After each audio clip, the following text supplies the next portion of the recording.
Hello and welcome back to another installment of the Away End Show brought to you by the Elite Football Show. I hope you're all having a lovely week so far. We've got a fantastic guest. Glen from the Total Saints podcast is back with me again. I know we did one earlier in the season, and now we're going to be doing a Manchester United versus Southampton preview. Glen, welcome back. How are you feeling today? I'm feeling good. It's been another normal, boring day at work, as in sat in this exact chair that you see me in now, just tapping away at a computer because that's what I do. But no, it's okay. Looking forward to the game, and thanks for having me on.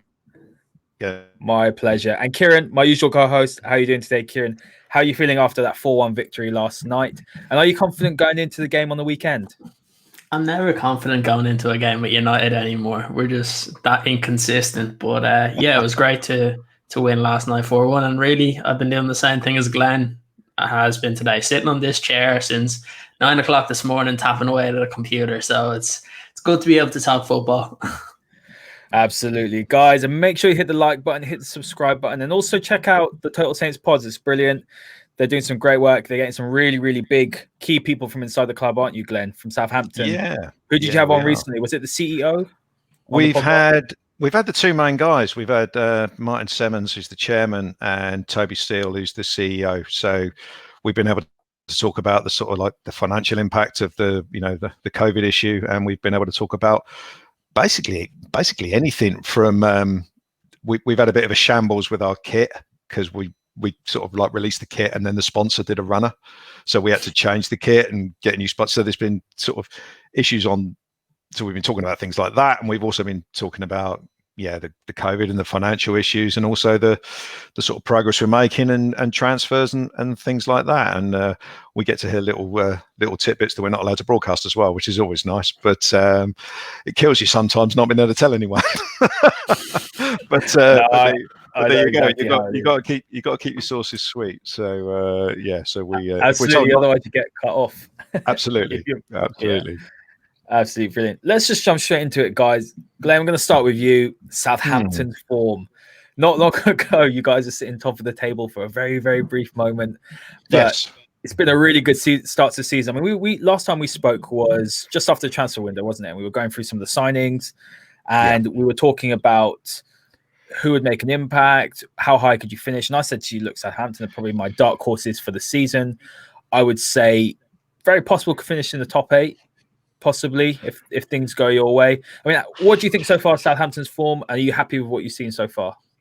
Yeah, if you're a slightly longer in the tooth fan, like I am, you can't fail but be happy with the form that we've shown since the first 2 games of the season. First 2 games of the season, we were ropey. Lost to Palace, lost to Tottenham, got hammered by Tottenham. Ever since then, we haven't lost a game, and we've looked good. We play good football, and we've managed to come out on the right end of results. Even, I mean, the biggest test was Chelsea away, and I think we were 2 behind in that one, 2-0 behind in that, and we got a 3-3 draw in the last minute. So we've proved to ourselves that we can get results against anybody. So, and that's not just this season, that's also the tail end of last season with ever since the lockdown started, really. So maybe our fans are a problem. Ever since you got the fans out the stadium, we've been doing all right, but hopefully we'll be back soon. I can't imagine it's too much to do with that, but no, we're a good team, and we've managed to. So I know we're going to get onto Danny Ings not being available later, but we've managed to so far pick up 4 points from 2 games where he's not been available. So that's that's good news, seeing as he is our main goal scorer and our best player. Yeah, I completely agree. I always enjoy watching Saints play. Kieran will know this. I'm a massive fan of Hassan Houdalai, Kieran. He's a fantastic manager. Yeah. You know this as well, Glen. I kept on raving about it. And, Ollie's position was potentially still is under threat, Kieran. But what's impressed you about Saints this season, as a non-Saints fan, as an outsider? Because when I look at this Saints side, I just think they're probably one of the most hardworking teams in the league. And that's the first thing that stands out to me. And it sort of brings me back to when United played Southampton at Old Trafford after the restart. We were in fantastic form, and the high press just rocked us completely. And I do feel from that day onwards, after Hasenhüttl found a way to play against Man United, I feel like a lot of other teams have followed suit and they've pressed United up high, and that's something we struggle with. So how impressed are you with what Hasenhüttl's done so far, and from what you've seen this season? Yeah, I think he's been one of the more impressive managers that he kind of, when he came in, there wasn't loads of talk around him. But I think ever since that really poor loss 9-0, you've seen him change. You just have to stick that in a little bit. But he just changed the way Southampton worked as a team. We talk about, because obviously as United fans, how they were able to affect how we played because we're on such a good run after kind of the restart and things like that. But they play that way against a lot of the bigger sides. Just in kind of watching them, one of the interesting games I saw this year was against Everton, because at the time Everton were that kind of sexy team where they were kind of easily getting these wins and people were like, "Ooh, are Everton the dark horses?" And then Southampton dominated them in that game. And it was a very similar tactic that they used against United, that they made sure that they put a lot of pressure on at the top when they were pressing. But it's not just that you press high, because Everton tried to do that against Southampton in the same game. But then as we saw against Everton, if your whole team isn't able to step up and do that, then there's a problem. Yeah. And you saw Southampton really be able to control that game, because once they got past that kind of first line of pressing from Everton, there wasn't the same intensity. The difference against when you play against Southampton, you see that throughout the team. And it's one of those teams that you look at them, they actually work as a team. Not a lot of teams in the Premier League in terms of their defensive structure do that. And it's one of those that it takes time and it has to be drilled into you every single week. And they're one of the more hardworking teams. You see the intensity of their defensive structure, but also that those kind of four attacking players. I know it's a little different with Danny Ings out, but they're able to kind of switch positions on the fly, which is what we like to see at United. And the fact to see that at a team like Southampton, where you don't see it too often with kind of the middle table teams, it's really good to see. So what Hasenhüttl is doing both in the offensive structure but also defensive structure is one that, for me as a fan, I like to watch Southampton. If like they're on TV and it wasn't against one of the big teams, I'll still watch them because they're a really good team to actually watch. And you have to give credit to the manager because he's really instilled some great kind of tactics, both offensively and defensively. So if they can keep that up, there's no reason that they can't kind of be pushing to where we're talking about like 7th, 8th, 9th, because in terms of the players, they played well enough to get there. Absolutely. Glenn, have you got anything to add to that? Because the style of play is so defined, isn't it? You know, with Southampton, the identity is there. And this is something, as a United fan, I get a little bit frustrated about what I'm seeing at the moment. You know, Ollie's been in the job 2 years, and I want to see that defined philosophy. Yeah. And it's something that sometimes I struggle to see. And when you're in the job for at least 2 years, you'd expect that, wouldn't you? So you guys are you're known, really, aren't you, as such a high intensity pressing team, all action, one of the fittest in the league. Yeah, and we're not taking teams by surprise anymore because people are used to it. I don't know if you saw the game on Monday night. Eddie Howe was talking about the way Saints set up and the way they play. And we played Bournemouth at the end of last season, and he said, you know, we knew they were going to do it, but playing against it was a completely different. You know, it's not as easy. You know, you need to have a plan. You can't just know that Saints are going to play like that. And funnily enough, what Bournemouth did was just launch the ball down the middle. That was their idea of beating the press. They just launched it down the middle, and we've got a 6'7" centre back. It was like, oh yeah, cheers. I'll just head that away all day. So you have to. I think what we do is we find teams out that are not prepared to do the dirty work. Then, you know, that as in the stuff that you don't like doing, the running and the covering and the playing without the ball. Ralph is always talking about work against the ball, and you know, like we sign a player like Theo Walcott, who you wouldn't necessarily think that would be his game, you know, running around everywhere, closing people down. He's more of a player you think of as he's a flair player. You give him the ball and he goes and does his thing. But the thing Ralph wanted to make sure of before we signed him was, okay, there was the sentimental side about him coming back to Saints 30 years after he left or whatever it was. But, you know, he wanted to make sure that Walcott had the right attitude and he was prepared to run and he was prepared to work and he was prepared to learn new things at the age of 31. And you have to be a Saints player these days. You have to buy into the way that Ralph wants us to play, and Kieran was spot on. It is very clearly defined about how he wants each position in the team to work. The wide players have to be prepared to come inside. They have to be prepared to do a hell of a lot of work going the other way. And you imagine young players coming up through as a winger. They're probably mainly focused 80% on getting to the byline and getting the ball across. That's not how we play. And if that's the way, it's been interesting this year as well, seeing some very young players come in and play, get minutes. There's a lad called Nathan Teller who's come through the reserves, and every time you saw him play in the under 23s or whatever, up until this year, he was really sort of hugging the line. Whereas this year, he's come into the first team squad and he's playing in a completely different way. He's obviously totally bought into the way Ralph wants to play, and that's the reason he's made progress this year. So we are a very hard-working team. We have a bit about us defensively as well, because after that Spurs game, we haven't let in many goals either. Got a good goalkeeper, settled back four, and as long as we keep all those guys on the pitch, we're tough. We're tough for anyone to beat. Well, we both got smashed by Spurs, didn't we? So yeah, I mean, that's quite possibly the most painful game I've ever watched. I mean, it was just after that I spoke to you. It was just after that. Yeah, I it spoke was. to you, actually. Yeah, because we did speak about Pochettino, but I mean, something I do want to ask you, Glenn, about. We might as well move on to Danny Ings, because you mentioned Theo Walcott. Danny Ings getting injured is huge, because for me, he's emerged as one of the most consistent and one of the best strikers in the league. I really do rate him that highly. It was always a worry, wasn't it, when you joined, because we saw at Liverpool, it was never about ability for Danny Ings. It's always about his knees, really. Yeah. They're both shot. But he's really found a home, in a sense, at Saints, and he's really, really performed. He's improved under Ralph. But how much of a loss has he been, and what's the impact of Walcott? Because I'm really surprised to see Walcott doing as well as he has been doing. Obviously, he's come up with a few goals, and he seems like he's reinvigorated. He's a different player again. It went a bit stale from at Everton. Yeah, near the end of Arsenal, it wasn't too great. But yeah, talk to me about Ings not being there. How much of an impact has that been? And how good has Theo been? What we've As I said earlier, we've got 4 points from 2 games. I mean, Newcastle at home, I think we could have put me up front and we still would have won that game, because they were dreadful. But he had a choice. Ralph had a couple of choices. He could have put Shane Long up front, which last year would have been what he would have done.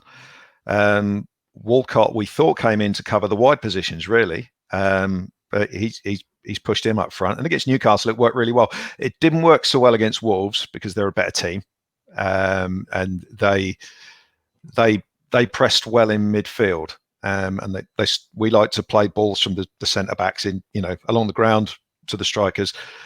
With Danny Ings, he's got, apart from all the goals that he adds, obviously he's got that very intelligent movement, which means there was another target to pass the ball to. Walcott hasn't quite got that intelligent movement, but he's got different things to his game. He's obviously a lot quicker. He's a lot more, he's a lot more direct when he's got the ball. I'm never entirely sure he knows what he's about to do. Whereas with Danny Ings, you can always see what he's aiming to do, and that to me is why he's such a good player. He's just got that in-game intelligence. I mean, a similar comparison to United, I guess, would be Cavani against someone like Martial. I'd say, I mean, I don't know too, I don't watch too closely. It's not my team, but Cavani seems to, well, he always used to have that very intelligent movement, very intelligent player, always found space without being the quickest. And even though they're different types of players, in that respect, Danny Ings is the same.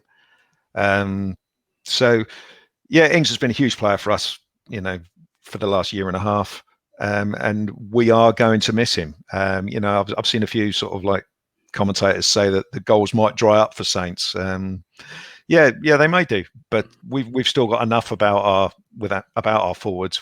Che Adams is a massively underrated player as well, and he's getting better all the time. So he'll be a handful on whenever the game is, Sunday, and I assume it'll be Theo Walcott up front again. And I would imagine that Walcott will play against Maguire and I would imagine that Adams will play against Lindelof, because that seems to be the best matchup as you know, as far as we're concerned, because Adams is a bit more physical, a bit stronger, and Walcott is quick, obviously. So yeah, Theo's done well. I do get a bit tired of the club pushing the homecoming hero bit. I get bored with that, because he, like, literally he played about 10. He left me as a baby. He left about 16. I think I said to you before, my son, who's now 16 and 6'1", was 2 when Walcott left. So yeah, it's not really a lot of our fans won't have ever seen him play the first time round. But no, he wasn't there for long. But they are pushing that a little bit. But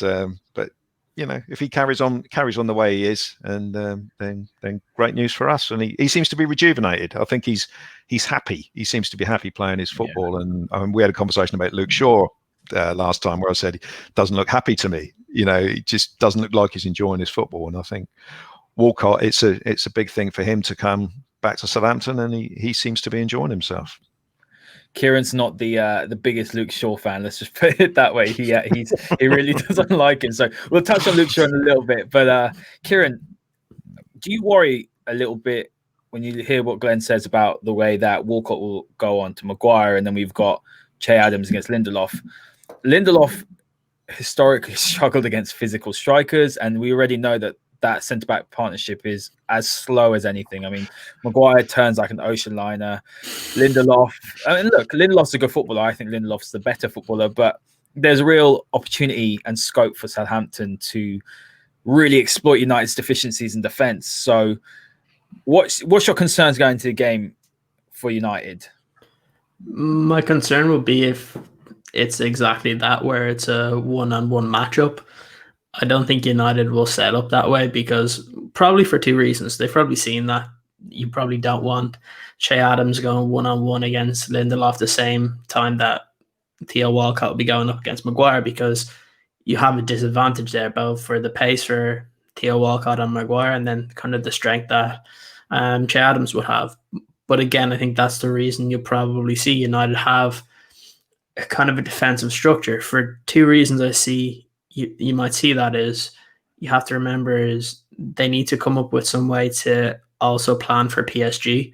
And one of the best ways to do that is to use a similar tactic in the Premier League, where you are coming up against a 2-striker system, because you don't see that often. And look, even though PSG, you'll see them with the likes of Di Maria, Neymar and Mbappe, the main 2 players they'll be focused on are Mbappe and Neymar. So what better way to use a similar system than to incorporate against Southampton, who attacking-wise do like to play fluid football? I think that's one way they'll probably have it. Just stop me there a second, Kieran. I can't believe you're mentioning Neymar and Mbappe in the same sentence. I think it's mentioning Glen, to be honest. Glen, honestly, the way it is as United fans, Kieran will know this. We went into last night's game. The way it is, we don't know what United are going to do from game to game. I'm not even kidding. We're going into one game. For example, last night the result was good, but actually we were very open last night in that performance. It could have been very different. And then we're going into the Saints game, and this is a game that I'm nervous about. I'm more nervous. Don't even laugh right now. I'm more nervous, Kieran, about this game on the weekend than the one next week against PSG, because they're in disarray. And also United play better when they play against the bigger sides, I would say. But these are the games, Glen, which we always, sort of, I guess, underperform. But I mean, Kieran, carry on with your sort of assessment, because we don't know who United are going to pick either. We're looking at that midfield. It depends as well who's in the midfield. If it's Fred and McTominay, we're not going to be able to play through that press. Yeah, we probably won't be able to do that. But I guess if you wanted to try and stabilize the attacking intent that Southampton would have by playing both of those players, that you do give that kind of stability. The main reason why I say this is because really the players that are there are the ones that are going to have to play midweek in the Champions League as well. So Solskjaer has a kind of a job to do, where he has to decide who he's going to play, because when you only have 3 days after and you have to go and play against a team that has players like we mentioned in Mbappe and Neymar, it's not easy. So I would just say that a similar system is probably most likely to. I'd say Solskjaer would be happy if he can nick a win at the weekend, not have to use too much energy, and still have kind of pretty much fresh legs for the game during the week. And that's the problem with United right now. They don't have a break for, I think, until January or the end of January. Yeah. So these type of things, you will see United try and play more solidly defensively, probably to try and not kind of exude too much energy in the game. But the key will be you're going to have to try and get through that press. If United play the same team they played yesterday, they'll concede goals against Southampton. Now, I guess the only thing they could think of is if Southampton do play with that fluid attacking football, if they make a mistake, United have those attacking players to go and catch them out. And that's why it's going to be a very interesting game. That's why you saw it was very even when the two sides played each other after lockdown. Both were very good on the day. United could have scored plenty of goals. Southampton could have scored plenty of goals. I personally, I hope it is a similar type game where we do see attacking football, because both teams have that ability to be able to score.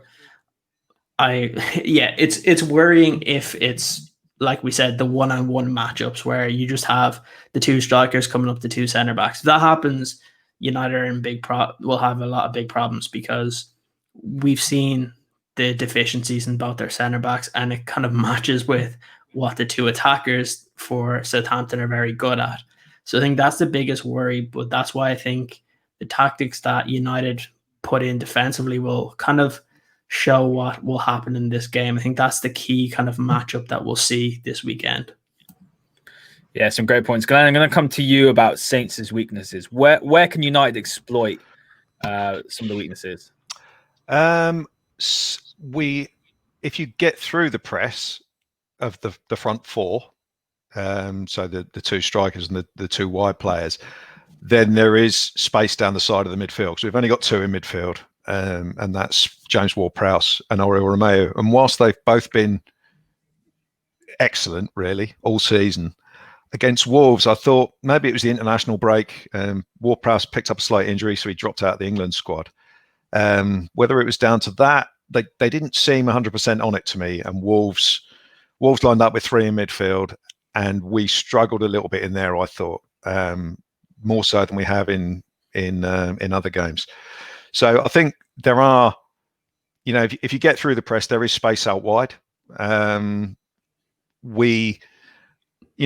Our central defenders on paper are pretty slow, and Vestergaard, who has been superb this season, if you get him turning and running back towards his own goal, it's not pretty, basically. So there is a potential there for United, but we seem to have the defensive line right now. In the Spurs game, we had it wrong. We were too far forward and had left half the pitch behind us, and it was just horrible. Groundhog Day, same goal 4 times. It was just awful. But we seem to have got it sorted. So it'll be interesting to see, what United do. It's interesting your point about Ollie.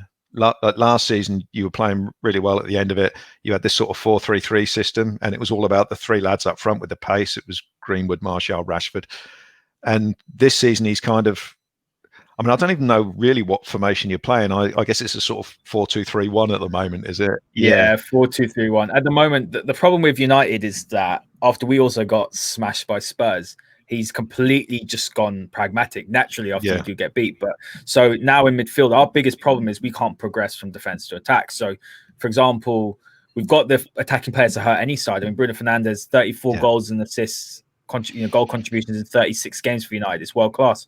You've got Martial, who hasn't hit any form. Rashford, on and off. Our biggest problem is a right winger. We haven't had one because Greenwood hasn't been playing, obviously, with what's been going on off the pitch. And problem is in midfield, we haven't had Pogba or Van de Beek playing. So we've had difficulty creating chances. So you could very much see United. I think United will sit pretty much in the low block and try and hit Saints on the counter-attack. I expect that. And I expect Fred, McTominay, and Bruno. So I think the real importance is that United, either they go long, which I don't think they'll do, or the second thing they'll do is that Bruno will pick up those pockets of space in between the defense and the midfield, and then they'll look to exploit that. Is there any players that you're concerned about on United's side? Well, Bruno's the obvious one, because they seem to have found a way of playing now where he doesn't seem to have too much defensive responsibility. and he is. Correct me if I'm wrong there, but he seems, they seem to be focusing mainly on what he can provide at the top end of the pitch. Because when I saw United, what was the game they played? Brighton away. They were very lucky to win, and they did in the end. But I think you had Pogba, Fernandes, and Matic was the midfield three. And Brighton were finding all sorts of space because neither Pogba or Fernandes looked in that game like they particularly fancied running back towards their own goal. And Matic is 108 years old or whatever he is, and he doesn't get about the park too quickly these days. So his legs are gone. The balance was wrong that day. And I can see, and obviously the Spurs game, which I think was after that, has told him that he needs the more, the McTominays and the Freds in there to sort of, and he's obviously gone for Bruno over Pogba, which I think most people would do. I certainly would. So yeah, Fernandes is a worry. Martial and Rashford on their day, they can kill anyone. So the last couple of times we've handled those two fairly well. But as Kieran was saying earlier, in the game at Old Trafford last year, they still found a way to terrify us at times. So yeah, I mean, United have got some fantastic attacking players, and if they click, then we'll be in for a tough afternoon. But to be honest, I just hope Cavani's not playing, because he's the sort of player that could really give us problems. But I would imagine I wouldn't imagine him playing in both of these games that you're talking about, the PSG game. I think he's more likely to play in the PSG game. Yeah, I agree. Because it's PSG, and they won't want him to play 2 games in 3 days or whatever it is. So yeah, no, Glenn, you're pretty much spot on. Honestly, I see Kieran's nodding his head down there like the Churchill dog. But Kieran, I mean, where do you think United? How do you think United are going to play? Because this is the $1 million question that even I'm not too sure how we're going to go into this game. Next week against PSG, United need a draw. So I expect us to be very pragmatic there. I agree with Glenn. I think it would be actually more beneficial for Saints if Cavani didn't play, because I think Cavani's movement, we saw that in the box the other day. He's just a clever, old-fashioned number 9, knows his way around the box, knows what runs to make. He lays the ball off very well. 23 out of 24 passes he got completed yesterday, which was a 95% completion rate. He was bringing people into the game, and he was just, first thing he did was just go run straight towards goal, and that's something United haven't necessarily had under Martial. So do you think that United will be going for Cavani, who will have to wrestle with Vestergaard, who's no slouch himself? I mean, look at the size of him. Or do you think United might go for more of a dynamic front three and look to play on the break, I would say? Yeah, it's a tricky one. Because obviously if Cavani was that little bit younger where you could think he could play game in, game out, it'd be a no-brainer, because you just had to look at it yesterday. The attack looked a lot more balanced when Cavani was up front, because he was able to provide more. He was that focal point, I think, that Solskjaer has been looking for. It's no coincidence that last January Solskjaer wanted Haaland, that it was his main striker option that he wanted. And then because he didn't get him, Martial has to play up front there. I've always said that for me, Martial is not a striker. He's a winger. Especially on that left wing, because what he likes to do, even when he plays as a striker, is drift out onto the left, try and dribble past a few players and use the ball on his right. When you have Cavani that's up front, that's kind of taking up some of those spaces in the middle, it gives Martial that little bit more time and space that really he likes, because if he has space against a defender, he can terrorize any defense. We saw that yesterday in the Champions League when he got that bit of space. He's able to dribble in and pass. It's no coincidence that when he's gone one-on-one with a defender, he's won a lot of penalties, because defenders, they miss the ball and they tend to catch him. So that is one thing that you want. I don't like Martial as that striker option. I prefer to see Cavani or Greenwood, because they're more natural strikers. Obviously, Cavani's, I think what separates him is kind of what Glen said, is those runs he makes are excellent. We saw yesterday that really, even the second goal, even though it was a mistake by the goalkeeper, it kind of came because of his movement. You put the defense under pressure. You need someone to do that. I just don't think Martial does it enough. So it depends on whether he wants Cavani to play against PSG from the start. He might not, because he might expect that we might have to play more counter-attacking against PSG, which means Cavani might not need to play at the start and come on later in the game. So maybe you will see him against Southampton. Personally, I would like him to play against Southampton, but like we said, he only played yesterday. So it just depends on what his fitness is like. If he's fully fit and ready to go, I think you start with Cavani, try and put a bit of pressure on the Southampton defenders early, try and get an early goal. And then maybe you can kind of switch it up later on in the second half if you're trying to catch Southampton. Let's say you're winning at halftime and Southampton have to come on to you. Maybe that's when you have the more dynamic front three that you look for. Maybe you have Rashford, Greenwood, and Martial front in the second half. So for me, I think I'd start Cavani and see, can you pressurize Southampton early in the game? Yeah, I agree with that. I think that's probably the logical thing to do. I can imagine that United probably won't. But the thing is, he's in really good shape. You know, for a 33-year-old, he runs all day. I think that's what United need. I think, Glenn, correct me if I'm wrong, but I do feel like although your defense are comfortable in possession, I do feel that if you have someone like Cavani terrorizing them all day and chasing everything, that is a way that United could possibly exploit Saints. Correct me if I'm wrong, because I do think your defenders are good in possession, but I do think if there's a bit of pressure on them, then that could benefit United. I think it's the same for any defence and any player. You know, we highlighted earlier on that when Saints pressed United at Old Trafford, that certain players didn't fancy it. You know, I could still play now if no one closed me down. You know, it's an easy game if you've got loads of space and loads of time. So, you know, the one time our defenders have looked a little bit dodgy recently was when we played Chelsea. And Timo Werner is like lightning. Yeah. So that's a very quick player, but he's also a pretty intelligent player as well. So there's a combination somewhere. I mean, you know, none of our defenders could keep up with Martial in a straight line, but it's does he have that does he have that intelligence to make the right move? What I see from Cavani, I remember him playing international games for Uruguay and World Cups and stuff like that.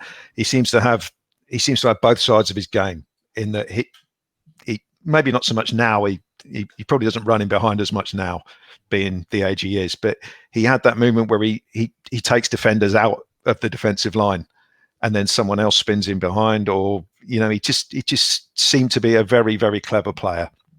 And at the end of the day, he's a better footballer than Martial. If you just look at it like that, he is more likely to give you more problems. To me, Martial and Rashford, they're kind of similar. That's the way they seem to me. They both want to play that sort of left-hand channel. They don't really want to be a centre forward. I just think United would be a better balanced team with Cavani in it, and I just think that would cause not just us. I think that would cause everybody more problems than what they've been trying to do. Whilst Cavani gets up to full fitness. Yeah, I completely agree with that, Glenn. Kieran, I'm going to come to you first. How do you expect United to line up? This is going to be a really difficult one. Just give me a quick run through of your thoughts on Ole Gunnar Solskjaer's selections. Oh, this is a tough one. I think you stick with De Gea and goal anyway. I think if Wan-Bissaka's fully fit, I know he kind of came off in the game. In the game yesterday, but I haven't heard if there's been any updates on that. So, barring injury, I'd say Aaron Wan-Bissaka right back, Lindelof, Maguire, two centre backs, and Alex Telles at left back. So, pretty normal defensive structure there. Then I think we go with Fred and McTominay as kind of that defensive wall, and then you've Bruno, Martial, Rashford, and Cavani. That would be my team, because you need that kind of balance defensively, but also, like we've just been mentioning, you need that kind of balance going forward in order to kind of be a bit more efficient attacking wise, not waste as many chances as we have in the Premier League. We always talk about we've had chances to score, but we don't take them enough. And I think by having Cavani in there, maybe you have a better kind of balance where Martial and Rashford get better quality chances where they might be able to score. Yeah, I'm going to make one change to that in my prediction. I think that we might see Greenwood start on the right, and I think Cavani won't play. I think Martial will play up top. But Glenn, I want to ask you a quick question, because Brandon Williams seems to be linked to the Saints. Is there anything in that rumor? Yeah. Because I saw that the other day and I was a bit puzzled. Is that a loan move or is that a full a full transfer?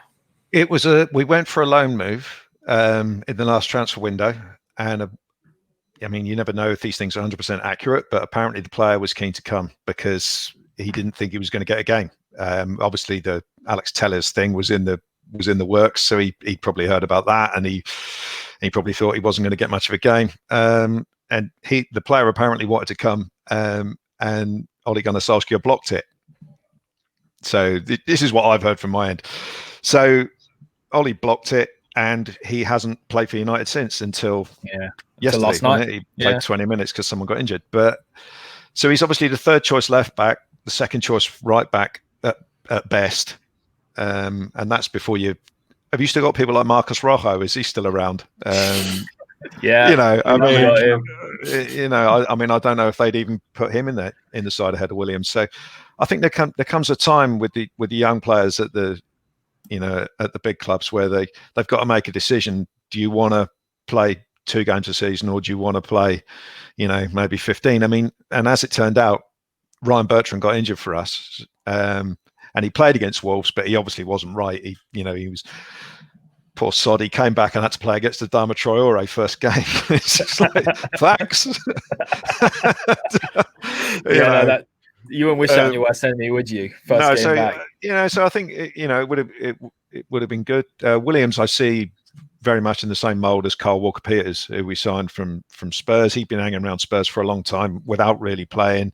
He obviously was second, third choice. They kept buying other players to go in. So yeah, I think there was something in it. And, the couple of friends I've got in the media have kind of said that Saints may revisit that in January. So we'd have to see where it goes. I mean, I don't know what you guys think. I can't see him getting many minutes for United.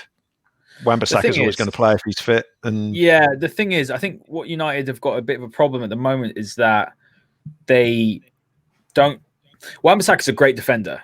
But going forward, it's a real problem for United. It's pretty much non-existent, and this is really hampering United's style. We talk about United not having a right winger, but actually the fullbacks in the modern game are the ones that provide a lot of the attacking threat and intent. And I think at the moment, that's why when Brandon came on, Kieran, I don't know if you agree with this, but when you came on yesterday, and Kieran knows this, I'm not the biggest Brandon Williams fan because I don't like a right-footed left back. It just disrupts the whole way United play. They want their left fullback to overlap, so when Brandon gets it on his right, that's why I'm a bit puzzled, because if he was going to play right back, I can understand. But Kieran, I thought that Brandon yesterday he looked quite threatening going forward, more than Wan-Bissaka did, put it that way.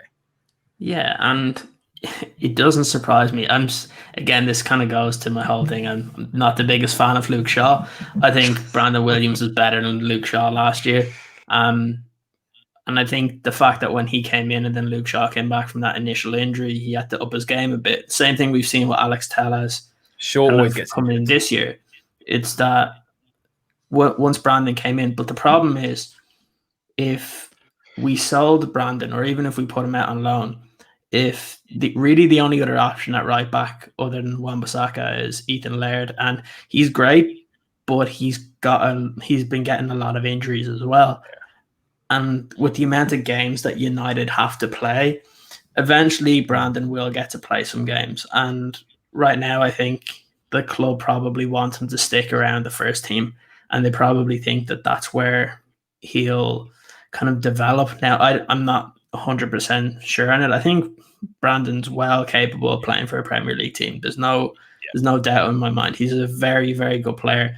It just depends on kind of where is he in Solskjaer's plans? Is it going to be when we play 5 at the back? Maybe he puts Wan-Bissaka more central and puts Brandon out wide. We've seen that. We've seen him play that way before. So again, I know it's early on in the season. We haven't seen him a lot, but United are still in every single competition that's out there. So I think there will be games. But again, if he goes to Southampton on loan in January, it's only good for both clubs anyway, because at least you're getting Brandon getting more experience. Yeah, I just think it's the lack of kind of other options if Wan-Bissaka did get injured, and that would leave United in a bit of an issue there at right back. If he did come to us, he would be first choice backup for both positions. left. But he wouldn't walk into the team ahead of Bertrand or Walker Peters. But I think that's the problem. Yeah, he would certainly get games. I mean, unlike United, Saints are out of every competition already. So we retired from the League Cup really early, lost to Brentford. So so we're only playing one game a week. I mean, obviously this month is a bit different, but so we maybe won't get as affected by needing to rest players or rotate players as other clubs. Has he got has Williams got a contract situation? He got a brand new contract, Glen. Yeah, he just got. got. Oh, was he? A week. Oh, right. Oh, fair play. Yeah. Fair play. I thought he was out of contract this season or 65 something. grand a week, which is, again, look, he's a talented player, but this is what a lot of issues stem for United. I mean, he played half a season and he's on 65 grand a week. I mean, what's your highest earner, Glen? More than 100 grand a week, so I'm not going to complain about Brandon Williams on 65. Yeah, I just think it's crazy, mate. Yeah, it is crazy. I mean, our highest earner, I mean, you're never entirely sure if you're accurate when you're talking about wages, but we made a bit of a cock up a few years ago in that I think we thought Fraser Forster was going to be the target of, I think Chelsea were looking at him, and Chelsea sign a new keeper every year, don't they? But I think, and so even though he had 2 years left on his contract, we gave him a new contract. And then his form fell off a cliff, like literally. And he's hardly played. He's been up to Scotland for a couple of seasons, but he's hardly played since. So, rumor has it that he's our highest paid player. But we're led to believe Danny Ings is negotiating a new contract at the moment. So I imagine that will change. But yeah, I mean, this is what Saints have done over the last. We're getting it right now, but we did have a sort of 2-3 year period where we signed players on ridiculous wages who didn't work out, and then we haven't been able to get rid of them, and it's kind of hamstrung us in the transfer market. But we had this discussion last time, we did. Hopefully, we're coming to the end of that cycle now. But yeah, and answer your question, I think it's Fraser Forster. It's Fraser Forster, wow. But no, Glenn, let's get your view on your expected lineup on the weekend, because I can. Well, but unless there's an injury that we don't know about. It'll be Alex McCarthy in goal, who, as anyone who saw the game on Monday will say, he should be in the England squad ahead of your reserve keeper, which he's not playing at the end of the day. Doesn't matter how good he is. McCarthy, you could make an argument at the moment that he's the most in-form English goalkeeper. He's been excellent. He's got a lot better with his feet as well, which is that's become a thing that he's had to do this year with the way we set up. Right back will be Walker Peters. Two centre backs will be Jan Bednarek and Yannick Vestergaard. Left back will be Ryan Bertrand. Two in midfield will be James Ward-Prowse and Oriol Romeu. And then the two wide players will be Stuart Armstrong on the right, who's excellent going forward, but does tend to overplay a little bit. The goal we let in against Wolves was as a result of him trying to beat a third player after he'd beaten two, and that kind of set in motion the whole thing that led to the Wolves equaliser. So he'll be on the right hand side. Left hand side is where there is a choice. It'll be Nathan Redmond or Moussa Djenepo. Djenepo he's unpredictable. He does some amazing things, but he equally is responsible for some of the defensive hilarity that we see. I mean, he was trying to help out against Traore on Monday, and it was hilarious because it was like a bit of straw in the wind as Traore went past.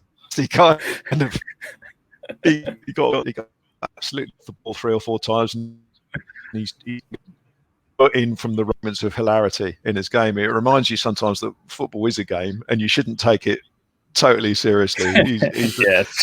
He's hilarious. It's like the tail ender at cricket being asked to bat against someone who bowls at 100 miles an hour. It's just like, he can't defend, brilliant. but he tried. But he tried. He'll be on the left-hand side unless Redmond makes a recovery from the small knock he's got, and it'll be Walcott and Ings up front. And then, and when they've usually Walcott, when he's run out of puff, then we'll bring on Shane Long to try and control the ball with his knees like he normally does. Well, they said I saw that they said that Walcott had gone something like 3,000 days between Saints goals. I think Shane Long can actually beat that, and he's been here the whole time. Gosh, Shane Long used to play at Reading, my local club, and he was pretty good then. And then he went to Hull, didn't he? And he's gone everywhere. I can't even remember now. But I forgot he was still at Saints. Shane Long. Yeah, he did well last season, to be fair, and he got himself a new 2-year contract. But he came into the team when Che Adams was struggling last year, and he did pretty well, to be fair. And to be fair to him now, he's not in the squad. Sorry, he's not in the side, so he doesn't play that often. And it's very difficult when you're go on for 10 minutes at the end. So you can see he's the sort of player that if he's not playing regularly, he doesn't do as well when he does play. And I think that's probably true of a lot of players, but it does seem to particularly affect him. We've got a youngster who's coming through, a lad called Dan Lundalu, who's he's a bit of a throwback, big striker. Sort of, he looks about 6'2", 6'3". I'm expecting him to start getting some minutes soon. So it will be interesting to see if he's given the last 10 minutes as opposed to Shane Long, because he looked good in the one game he's come on. So hopefully it's another one that can cause a few problems for teams if he does come on. Absolutely, Kieran. I feel like you want to say something about Shane Long. Does he play? He plays for Ireland, doesn't he? Plays is kind of a exaggeration, to be honest. It's just when you mentioned Reading, how I remember Shane Long and Kevin Doyle both up front for each other. That's when Gylfi Sigurdsson as well, mate. Yeah, very, very, very good. That was, what was it, the year that Reading got, I think, the most amount of points in the championship or something like that. It was ridiculous. That's right. I'm pretty sure they're top right now, or at least near the top of the championship, which has absolutely shocked me. Yeah, I think they were. I think they won their first 6 games or something, and they've lost the last few, so they've gone down to about 5th place now. But interesting club, Reading. It's a strange place to go and watch a game, but it's a very family club, isn't it? You go there and you're just like, there's just no atmosphere. But guys, let's move on to prediction. Oh God, I hate this time. I don't know what to say about United, because we could turn up and we could have a very comfortable victory, or it could be a really difficult day for us. I'm going to go safe. I'm going to say a 1-1 draw, because I think the United are going to be pragmatic, to say the least, and I think we'll look to catch Saints on the break. Glenn, what is your prediction? Are you confident going into it? I still feel that when you play Manchester United and you're Southampton, anything is a bonus for us. If United underestimate us, we will beat you. If you don't work as hard as us, we will probably beat you. You've got the better individual players, I would say, but they have to have the right attitude. So add all that up, I think we're on for quite an entertaining draw. A 2-2 draw, I'd be quite happy with that. Yeah, that's very possible. Kieran, do you agree with us? A draw? Yeah, I think it's going to be an entertaining game, and just to go a little bit different, I'll say maybe we might be able to be a little bit more solid defensively, and I'll go with a 2-1 win for United. But I do think it's probably more likely to be one of those entertaining draws like we saw with Southampton and Chelsea early on in the season. So I think hopefully it'll be good attacking football, and we won't be watching paint dry on Sunday afternoon. Haven't you won every? You've won every away league game this year, haven't you? You won all. I know you haven't played that many, but I had a quick look. You beat Everton, beat Newcastle, beat Brighton.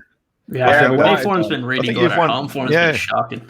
Yeah, you've won every away game so far. So it's it's a tough one for us. But, it's just about picking up consistency, isn't it? My phrase that I've coined, Glenn, and I always say it on my podcast, don't I, Kieran? We're consistently inconsistent. This Man United side can go and beat PSG away, but then we can very easily go and lose to Palace at home. So it's a bit of potluck, but we've got enough talent there. Glenn, thank you very much. Where can all the listeners catch your great podcast that you're on?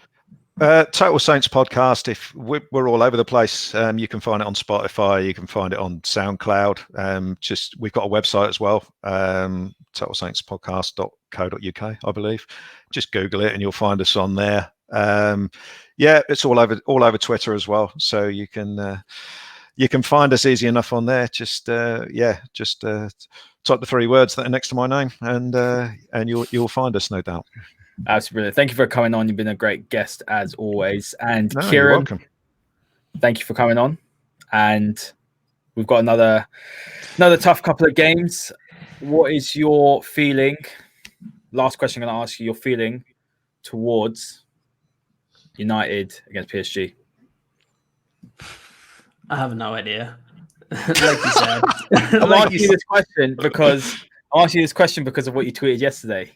What did I say yesterday? The 0-0. You want to play for the 0-0?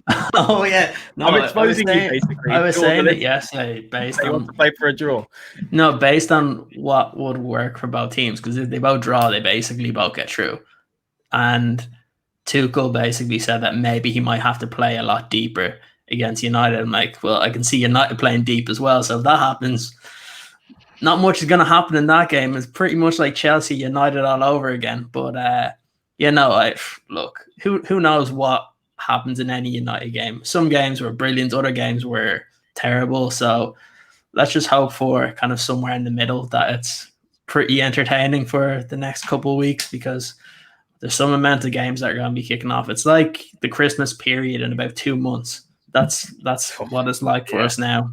So I think, like you said, I think we've like 2 or 3 games a week every single week until maybe the start of February. So it's a lot of football, but again, I'd prefer that than what we had to go through during lockdown where we had no football. So I tried to expose you there to all listeners just by saying that you wanted us to get a draw, but you've just talked you out of it. So it didn't work that at all. No, it doesn't work that way. It doesn't work that way. He's too smart. But Glenn, thank you again for coming on. Thank you, Kieran. And to all the listeners, make sure you hit the like button, hit the subscribe button. As you can see, the lovely graphic in the bottom right-hand corner. You can also find us on Spotify, on Apple Podcasts, Twitter as well, and on Instagram. So thank you for listening, and we will see you